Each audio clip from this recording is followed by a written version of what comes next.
días, a mí me corresponde la asignación 8. La asignación 8 dice, sea f y g de i en R dos funciones continuas en el intervalo i. Sea a, que pertenece a i, un punto distinto de los extremos. Demuestre que si f de a es distinta de 0 y g de a es igual a 0, pero existe un delta tal que si 0 es menor al valor absoluto de x menos a menor que delta, entonces g de x es distinto de 0, entonces se puede concluir que el límite cuando x tiende a de f de x entre g de x es igual a infinito. Muy bien. Primero vamos a revisar la definición del límite cuando x tiende a f de x es igual a infinito si para todo n mayor que 0 existe un delta mayor que 0, tal que si el valor absoluto de x menos a es menor que delta, implica que el valor absoluto de f de x es mayor que un n. Ahí tenemos lo que vamos a demostrar. Por definición, quiere decir que dado n mayor que 0, existe un delta mayor que 0, tal que si el valor absoluto de x menos a es menor que ese delta, entonces el valor absoluto de f de x entre gx es mayor que un n. Ahora bien, vamos a empezar analizando la parte del numerador, o sea, nuestra función f de x. Sabemos que f de x es una función continua en un intervalo dado. La definición de continuidad en un punto nos dice que sea f de a en R y sea a que pertenece a A, decimos que f es continua en A si para todo epsilon mayor que 0 existe un delta mayor que 0, tal que si x pertenece a A y el valor absoluto de x menos a es menor que delta, entonces el valor absoluto de f de x menos f de a es menor que un epsilon. Ahora bien, tomemos epsilon 1 igual al valor absoluto de f de a entre 2. Por tanto, existe un delta 1 tal que el valor absoluto de x menos a es menor que delta 1. Entonces, el valor absoluto de f de x menos f de a va a ser menor que el valor absoluto de f de a entre 2.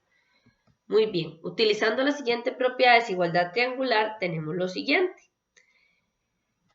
Esta es la parte que teníamos de la diapositiva anterior. Ahora sí, esto es lo que estamos agregando. Que el valor absoluto del valor absoluto de f de x menos f de a es menor o igual que el valor absoluto de f de x menos f de a, y esto es menor que el valor absoluto de f de a entre 2. Por transitividad, tenemos que el valor absoluto del valor absoluto de f de x menos f de a va a ser menor que el valor absoluto de f de a entre 2. Continuando, utilizando la siguiente propiedad, tenemos lo siguiente. Esta es la parte que teníamos en la diapositiva anterior. Ahora sí, menos el valor absoluto de f de a dividido entre 2 es menor que el valor absoluto de f de x menos el valor absoluto de f de a, y esto a su vez es menor que el valor absoluto de f de a entre 2.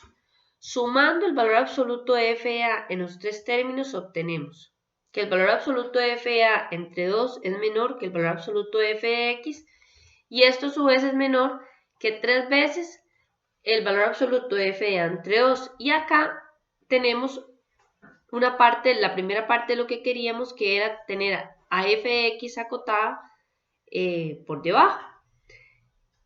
Vamos a ver, este resultado lo vamos a utilizar más adelante. Ahora bien, analizando la parte del denominador, o sea, nuestra función g de x, sabemos que g es continua y además que g de a es igual a 0. Entonces el límite cuando x tiende a de g de x es igual a 0. Tomemos epsilon 2 igual al valor absoluto de f de a entre 2n. Por tanto, existe un delta 2 tal que el valor absoluto de x menos a es menor que delta 2. Esto implica que tenemos lo siguiente, que el valor absoluto de g de x es menor que el valor absoluto de f de a entre 2n. Esto es igual que decir que 2n sobre el valor absoluto de f de a es menor que 1 sobre g, el valor absoluto de g de a. ¿Por qué lo escribimos de esta manera? Ya vamos a ver que resulta conveniente a la hora de analizar esto. Retomando nuestra función, tenemos valor absoluto de f de x entre gx, lo podemos reescribir como el valor absoluto de f de x entre el valor absoluto de gx. Esto a su vez lo podemos reescribir como 1 sobre el valor absoluto de g de x por el valor absoluto de f de x. Nosotros ya hemos encontrado cotas inferiores para estas dos funciones. Por lo tanto, esto va a ser mayor que esas dos cotas, que sería 2n sobre el valor absoluto de f de a y el valor absoluto de f de a entre 2.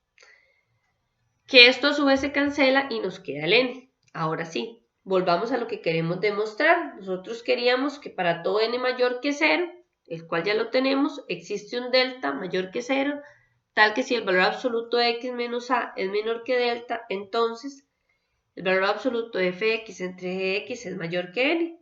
Por lo tanto, ahora podemos asegurar que existe el delta, toma el mínimo entre el delta 1 y delta 2, tal que si el valor absoluto de x menos a es menor que delta, entonces el valor absoluto de fx entre gx es mayor que n. Y ya hemos demostrado lo que queríamos, por lo tanto el límite cuando x tiende a de f de x entre gx es igual a infinito. Muchas gracias.